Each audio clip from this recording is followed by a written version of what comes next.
The Art Director's Debrief, Number 3, Behind the Mask of the Musketeers.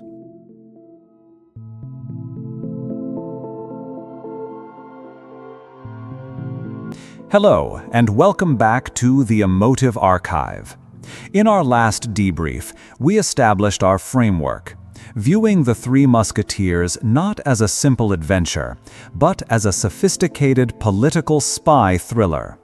We analyzed D'Artagnan's arrival in Paris as a brutal but successful job interview into an elite intelligence agency.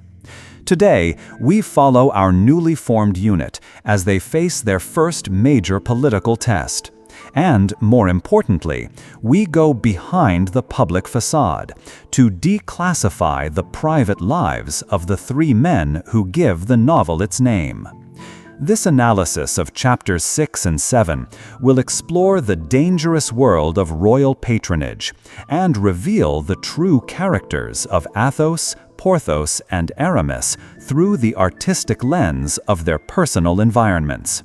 This is a deep dive into the men behind the legends, a psychological and sociological tour that will reveal how their private lives are inextricably linked to their public duties as covert operatives of the crown. Our story picks up with the four heroes being summoned to the Louvre Palace. This is a moment of immense tension.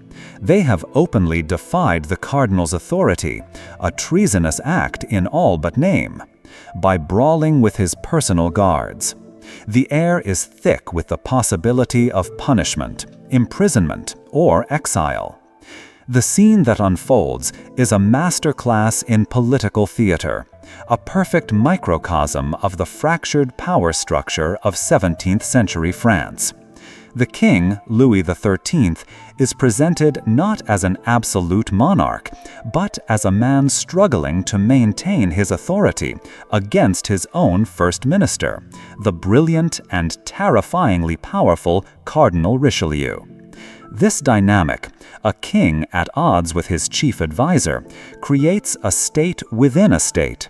A nation with two competing centers of power, each with its own intelligence network, its own agenda, and its own loyal agents. The king understands this dynamic perfectly. He knows that the cardinal's guards are loyal to the cardinal, not to the crown. Therefore, the king's musketeers, under the command of the fiercely loyal M. de Tréville, are more than just his bodyguards. They are his personal intelligence service, his primary weapon in the ongoing Cold War against Richelieu. So when our four heroes are brought before him, the king must perform a delicate balancing act. His public scolding of Tréville and the musketeers is a necessary performance for the cardinal spies who are undoubtedly watching and listening in the court.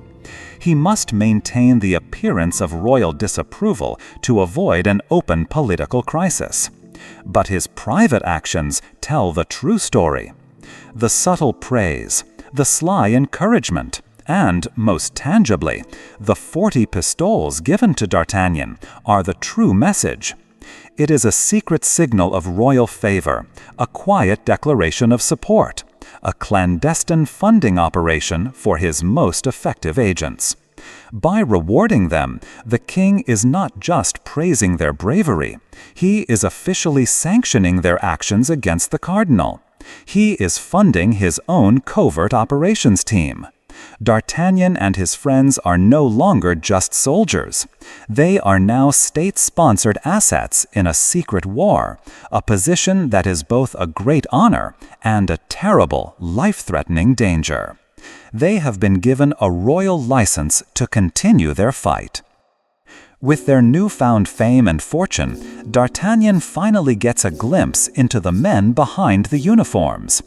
Chapter 7 is a brilliant piece of character work, where Dumas uses the domestic environment of each musketeer as a portrait of their soul.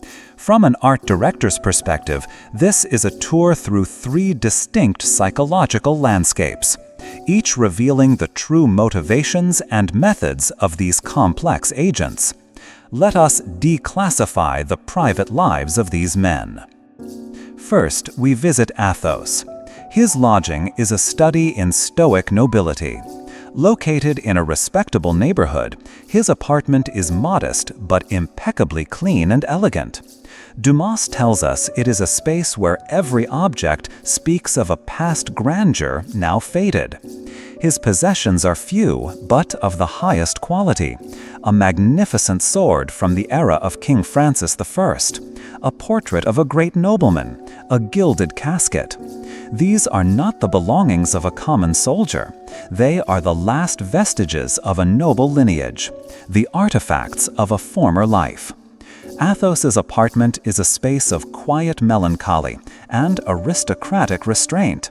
It speaks of a man with a secret, a tragic past that he keeps locked away behind a facade of noble composure.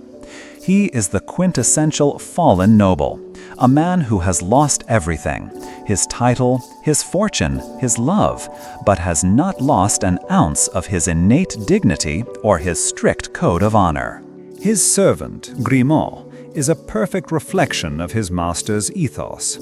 He is silent, disciplined, and communicates entirely through gestures, having been trained by Athos to be discreet and unobtrusive.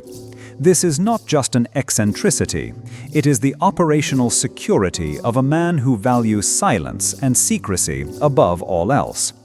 Athos's defining characteristic is honor, an almost stoic adherence to a personal code that is more important to him than life itself. He is the strategic mind and the moral compass of the group. His apartment, a clean, quiet, and honorable space, reflects the clarity and integrity of his character. In our espionage framework, Athos is the seasoned spy master, the veteran agent whose past traumas have forged him into a calm, wise, and incorruptible leader. He understands the great game on a level the others are only just beginning to grasp. Next, we enter the world of Porthos, and the contrast is immediate and comical. Porthos's apartment is a performance of wealth, a space designed to impress and overwhelm.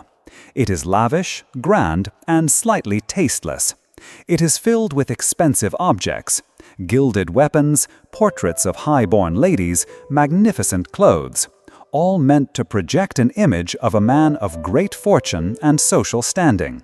As we know, this is a facade, a carefully constructed illusion funded by his wealthy but aging mistress, the procurator's wife.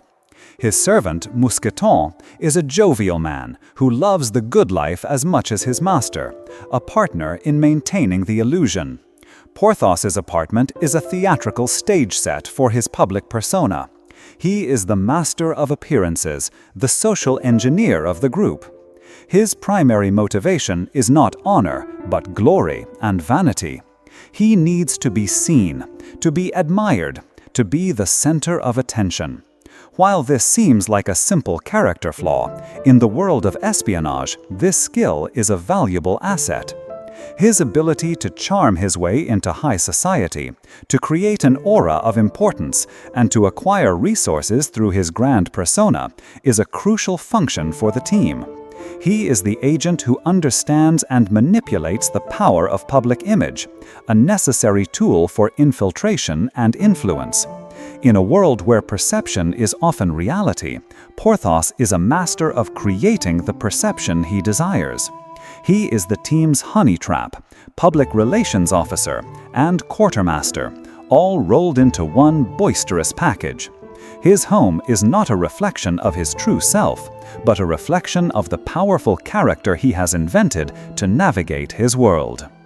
Finally, we arrive at the apartment of Aramis. It is the most complex and contradictory space of all, a perfect physical representation of his divided soul. His room is a study in duality.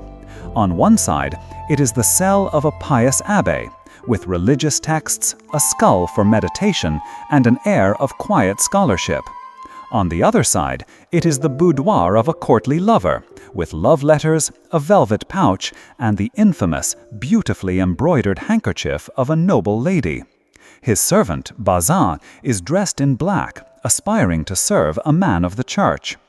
Aramis is the deep cover agent, a man torn between two worlds and two identities, the sacred and the profane, the sword and the cross. His defining characteristic is secrecy. He is a master of codes, hidden meanings, and clandestine affairs. His connections to the church provide him with one network of information, while his intimate relationships with the powerful women of the court provide him with another. He moves between these two worlds with a seamless grace, gathering intelligence from both. He understands that a secret whispered in a confessional can be as powerful as an order from the king. He is the most enigmatic of the three, a man whose true motivations are always veiled. Is his piety genuine, or is it a cover for his worldly ambitions and romantic intrigues? The answer is likely both. He is a man of genuine conflict, which makes him an unpredictable and therefore effective operative. He is the team's intelligence analyst, the keeper of secrets, the agent who operates in the gray areas between sin and salvation. D'Artagnan's journey through these three apartments is his final lesson in understanding his new comrades. He learns that these men are more than just brave swordsmen. They are complex individuals, each with a unique skill set, a secret past, and a distinct role to play in the great game. Athos provides the strategic mind and the moral compass. Porthos provides the resources and the social access. And Aramis provides the secrets and the deep cover intelligence. Together, they form a perfectly balanced covert operations team. And D'Artagnan, with his fiery courage and unwavering loyalty, is the new field agent who will act as the catalyst for their greatest adventure. The team is now complete. The stage is set. And as we will see in the next chapters, a new court intrigue involving the Queen of France and a set of diamond studs is about to put this new alliance to the ultimate test. Thank you for joining me.